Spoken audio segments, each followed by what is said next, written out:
Hello दोस्तों। तो आज मैं ज्योति की अनकही जोत की एपिसोड नंबर 3 लेकर आई हूँ। लेकिन उसके पहले अगर स्टोरी अच्छी लग रही हो तो सब्सक्राइब ज़रूर कर दें। कमेंट बॉक्स में कमेंट ज़रूर करें कि कहानी कैसी लग रही है, और शेयर करना ना भूलें अगर पसंद आए तो चलिए शुरू करते हैं। आज तीज का त्यौहार था, लेकिन घर में एक सन्नाटा छाया हुआ था। आरती उपवास तो रखती थी, लेकिन रह रह कर अपनी सास को याद कर उसके आंसू निकल रहे थे। तीज त्योहारों में ज्योति छोटी से छोटी बात पर आरती को कुछ न कुछ सिखला जरूर जाती थी।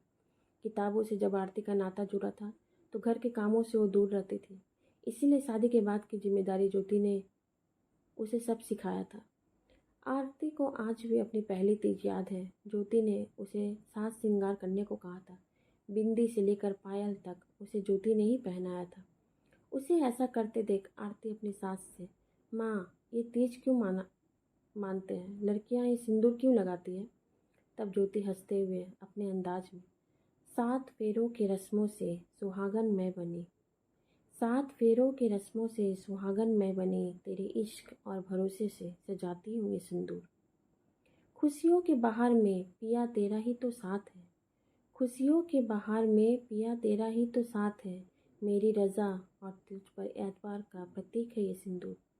मेरे हाथों की मेहंदी के रंग में छुपा तेरा नाम, मेरे हाथों के मेहंदी के रंग में छुपा तेरा नाम, तेरे प्रेम में विलीन की निशानी है ये सिंदूर। भादों के मास में मन झूम कर नाचे, भादों के मास में मन झूम कर नाचे, तेज की हरियाली की सौगात है ये सिंदूर। लंबी उम्र तेरी और बरसों का साथ हो, लंबी उम्र तेरी और बरसों का साथ हो, शोला श्रृंगार और मधुर मिलन के संगम है ये सिंदूर। ये सुनकर आरती, माँ तुम इतनी अच्छी कविता कैसे बोल गई? आपको कविता आती है क्या? ज्योति उसकी बातों पर हंसते हुए, हट पगली, मैं और कविता, वो तो मैंने तुम्हारे प्रश्नों को समझाने के लिए ऐसे ही बोल गई। बात को घुमाते हुए फिर से ज्योति, आरती देखो आईने में कितनी प्यारी लग रही है तो, और एक काला टीका उसके कानों के नीचे लगाते हुए, बस तू साहिल के सामने ऐसे ही सच सच कर रहना, बहुत अच्छी जोड़ी है बेटा तुम दोनों की। ये सोचते सोचते आज आरती की आंखों के किनारे से बहते आंसू ने उसके तकियों को भिगो रखा था। आज ये घर सिर्फ ज्योति की यादों से भरा पड़ा था। ज्योति अपने माथे पे सिंदूर सजाए इस दुनिया से, इस घर से हमेशा के लिए दूर चली गई। इस सिंदूर की कीमत उसने अपने कितने अरमानों और एहसासों की आहितु देकर चुकाई थी। आज इसी सिंदूर के साथ सुहागन बन निकल गई इतनी दूर कि किसी की पुकार उसके कानों तक नहीं पहुंच पाती थी। एक दिन आरती अपने ससुर जी के कमरे में जाकर, पापा जी कुछ पुराने सामान हैं जो मैं स्टोर रूम में रखना चाहती हूँ, जिसका यहाँ अब कोई काम नहीं है। शुक्ला जी ने आरती को कोई जवाब नहीं दिया। आरती अलमीरा से ज्योति के कुछ पुराने सामान जो पड़े थे उसे निकालने लगी। तभी धड़ाम करती हुई कुछ चीज़ें और कुछ डायरी नीचे गिरने की आवाज़ें आई। आवाज़ सुनते ही शुक्ला जी की नज़र नीचे पड़े चीज़ों की तरफ गई। जहाँ उसे डायरी दिखी, वो तुरंत वहाँ जाकर वो डायरी उठाने लगे। डायरी देखते ही उन्हें याद आ गया कि ज्योति को डायरी लिखने का शौक था। नीचे पड़े 2 डायरी को उसने उठा लिया और भीतर देखा तो अलमीरा में अभी भी 3-4 डायरी पड़ी हुई थी, जिसे आरती ले जाने वाली थी। तभी मिस्टर शुक्ला, आरती ये डायरी यहीं छोड़ दो। लेकिन बाबूजी, वो इतना कह पाई थी कि शुक्ला जी की आंखों को देखकर अपनी पूरी बात नहीं कह पाई, और डायरी को छोड़कर बाकी सामान लेकर वो चली गई। उसने अलमीरा से सब डायरी लिया और बैठ गया आराम कुर्सी पर। कुछ देर तो सब डायरी को एक एक करके हाथ से फेरने लगे। ज्योति की महक ज्योति को उसमें खोजने लगे। ज्योति की वो महक तलाशने लगे जो उसने ज्योति के रहते कभी महसूस नहीं किया था। धीरे से उन्होंने जब एक डायरी खोला तो देखो अवाक हो गए कि ज्योति की लिखावट इतनी सुंदर थी। एक एक अक्षर जैसे टाइप किए हुए थे। हर शब्द, हर वाक्य, हर एक सारी में सजे हुए थे। बहुत देर तक उन्होंने ज्योति की लिखावट में यूं ही हाथ फेरते रहे। जिसे वह अनपढ़ जाहिल कहते थे, उसे शब्दों से कितना प्रेम था, और उसके साथ ही वो अपना सब कुछ शेयर करती थी। ये बात डायरी को अपने सीने में लगाए आंखें मूंद मिस्टर शुक्ला सोचने लगे। एक नवविवाहिता जोड़ी में बनने के बाद ज्योति का साथ उसकी डायरी ही देती थी। फुर्सत के पल में उससे बातें करना ज्योति को काफ़ी हद तक अच्छा लगता था। मेहंदी वाले हाथ में जब पिया का हाथ ना हो तो तब कलम से ही उसकी दोस्ती होने लगी थी। यह मिस्टर शुक्ला जान नहीं पाए थे। रात को जब भी घर आते तो सब सो चुके होते थे। एक ज्योति ही जगी रहती थी अपनी इस डायरी के साथ। तब एहसास ही नहीं था शुक्ला जी को कि ज्योति इसमें क्या लिखती थी। उन्हें हमेशा लगता था कि ज्योति घर के कामों को छोड़ डायरी के साथ अपना समय बर्बाद करती है। दिन भर बाहर रहने वाले शुक्ला जी ज्योति के दिनचर्या से अनजान थे इस बात से कि ज्योति ने उसके घर को एक मंदिर बनाया था। एक दिन रोज की तरह देर रात ज्योति अपने कमरे में फुर्सत के पलों में शुक्ला जी का इंतजार करते हुए डायरी लिख रही थी। तभी मिस्टर शुक्ला ने रात को बाहर से आते ही ज्योति की तरफ देखते हुए, तुम्हारा नसीब के बारे में सोचता हूँ ना तो तुमसे जेलसी होती है। हर वक्त एक डायरी लेकर ले लेती हो और घर में आराम करते हुए दिन निकल जाता है तुम्हारा। एक मैं हूँ, तुम सबकी जिम्मेदारियों के पीछे सारा दिन दौड़ता भागता रहता हूँ। लेकिन ज्योति ने हर बार की तरह उस दिन भी उत्तर नहीं दिया। डायरी को एक जगह रखकर किचन की तरफ जाकर मिस्टर शुक्ला जी के लिए पानी का गिलास लाने चली गई। ऐसा लगता था कि ज्योति ने कुछ समझना और सुनना बंद कर दिया है। उसे इस चुप देख मिस्टर शुक्ला और भी भड़क जाते थे। मिस्टर शुक्ला की माँ अपने बेटे के रवैये से वाकिफ थे, इसलिए ज्योति का ही साथ देती थी। इसलिए उस रात को शुक्ला जी के जोर से बोलने पर, उसकी नींद टूटने पर अपने बेटे के पास जाकर, बेटा हर वक्त बहू के साथ ऐसा न कर। सारा दिन वो भी घर की जिम्मेदारी निभाती है। तेरे दोनों भाई बहन सबका ख्याल रखते हुए अगर वो 2-4 पल अपने लिए निकालती है तो क्यों उसके पीछे पड़ जाता है तू? उस दिन के डांट के बाद मिस्टर शुक्ला को कभी याद नहीं कि उसने अपने सामने कभी ज्योति को डायरी के साथ दोबारा देखा हो। इतनी डायरी देख मिस्टर शुक्ला को अब अंदाजा हो गया था कि ज्योति शायद उनकी अनुपस्थिति में डायरी लिखने लगी हो। आज वो समझ पा रहे थे।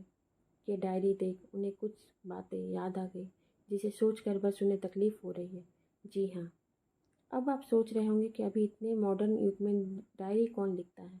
अब तो सबके अपने पास पर्सनल मोबाइल होते हैं, लेकिन पता नहीं क्यों मोबाइल में वो जज्बात नहीं उभर आप जो एक डायरी के सामने आपके होते हैं। बस यही हाल ज्योति जी के साथ भी था। मोबाइल तो आज आई है, लेकिन ये डायरी ज्योति के साथ बरसों से थी। डायरी में ही उसने अपने सारे अनुभवों को लिखा था, जिसे तब सुनने वाला कोई नहीं था। माँ की बातें मिस्टर शुक्ला जी को आज समझ आ रही थी कि सच में ज्योति ने एक बहू, एक भाभी, एक पत्नी और एक माँ का किरदार बखूबी निभाया था। जब ज्योति इस घर में ब्याह कर आई थी तो उसके भाई बहन सब छोटे छोटे थे। मयूर और सुजाता दोनों की ही पढ़ाई चल रही थी। धीरे धीरे मयूर भी अब तो अच्छी तरह सेटल होकर बाहर बस गया था। लेकिन एक समय ऐसा आया था जब मयूर को विदेश जाना था पढ़ाई के लिए। लेकिन पैसों के कारण शुक्ला जी मना कर रहे थे, क्योंकि घर की सब जिम्मेदारी उनके कंधों पे था।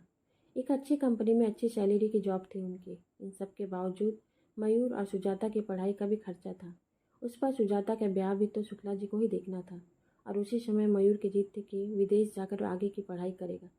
शुक्ला जी के मना करने पर भी जब मयूर उदास रहने लगा, लेकिन तब ज्योति ने ही देखा था मयूर के उस जुनून को कि वो किस तरह अपनी किताबों को प्यार करता था, और एक लगन थी जीवन में कुछ लक्ष्य पाने की। इसलिए उसके सपनों को एक मंजिल देने के लिए ज्योति ने ही अपना गहना बेचा था और मयूर को विदेश भेजा था पढ़ने के लिए। मयूर तो अपनी भाभी माँ को कब भाभी माँ कहने लगा ये शुक्ला जी भी नहीं जान पाए। विदेश जाने के बाद खुशी से मयूर सबके सामने अपनी भाभी माँ को गोद में उठा झूम रहा था। मयूर की खुशी में ज्योति को पहली बार शुक्ला जी ने खिलखिलाकर हंसते देखा था। विदेश में जाकर भी मयूर अपनी भाभी माँ को कभी नहीं भूल पाया और हर वक्त फ़ोन पर रोज़ बातें किया करता था। और एक समय अच्छी जॉब मिलने के बाद वो जब घर आया तो कुछ गहने अपने साथ लाया था अपनी भाभी माँ को देने के लिए, जो कभी ज्योति ने उसकी पढ़ाई पर खर्च करने के लिए बेचे थे। मयूर ज्योति को कुछ नए गहने देते हुए, भाभी माँ ये गहने रख लो। ज्योति, नहीं मयूर, मुझे ये गहने की कोई ज़रूरत नहीं है, इसे तुम अपने पास रखो, तुम्हारी पत्नी के काम आएंगे। मेरे सामने ही तो मयूर ने कितनी बार विनती किया था अपनी भाभी माँ को ये गहने लेने के लिए। मयूर की काफ़ी जिद करने पर भी ज्योति ने वो गहने लेने से इनकार करती रही, लेकिन उसकी माँ की जिद के सामने ज्योति को मानना पड़ा और वो गहना उसने बेमन से रख तो लिया, जो बाद में उसने सुजाता के ब्याह में उसे दे दिया। सुजाता की शादी में भी उसने बड़ी सहजता से अपनी जिम्मेदारी निभाई थी और सुजाता का भी अच्छी तरीके से अच्छे घर में ब्याह किया था। मयूर और माँ अच्छी तरह जानते थे कि ज्योति क्यों गहना पसंद नहीं करती थी। एक मैं ही तब समझ नहीं पाया कि क्यों ज्योति को गहने से चीड़ हो गया था, लेकिन तब मुझे किसी ने नहीं बताया। धीरे धीरे माँ का भी साथ छूट गया। बाबूजी ने तो तभी साथ छोड़ चुके थे जब शुक्ला जी कॉलेज में थे। धीरे धीरे सब अपनी दुनिया में बस चुके थे, लेकिन ज्योति ने कभी अपनी शिकायत या घर की जिम्मेदारी का बोझ मुझ पर नहीं डाला। मिस्टर शुक्ला, जिनको लगता था कि ज्योति घर में है तो सिर्फ आराम ही फरमा रही है, कितना कुछ उसने सहज कर रखा था। इंसानों की सबसे बड़ी पूंजी प्यार और अपनों का साथ होता है, जो ज्योति के पास थी। और मैं बाहर क्या काम करने लगा, घर में पैसे क्या देने लगा, सब पर बस रौब ही दिखाता रहा। घर के सब सदस्यों से दूरी बना ली थी मैंने, और उस जगमगाती दुनिया के पीछे भागा जो कभी मेरा नहीं था। मेरे रुतबे और पैसे के चकाचौंध में बस सब मेरे साथ तो थे, मेरे पास थे, लेकिन कोई अपना नहीं था। माँ ने मुझे कितना समझाया, पर तब मुझे उनकी बात बेमानी लगती थी। मुझे लगता था कि घर में पैसे देकर मैं अपनी जिम्मेदारी से अच्छी तरह निभा रहा हूँ। लेकिन ज्योति उसे तो सब गुणों से प्यार करते थे। ज्योति को बहू के रूप में पाकर सब खुश थे। एक भाभी से भाभी माँ भी बन गई, एक संस्कारी बेटे की अच्छी माँ साबित हुई। तो मैं क्यों नहीं पहचान पाया ज्योति के मन को। सोचते सोचते उसके दोनों आंखों के किनारे से पश्चाताप के आंसू बहने लगे।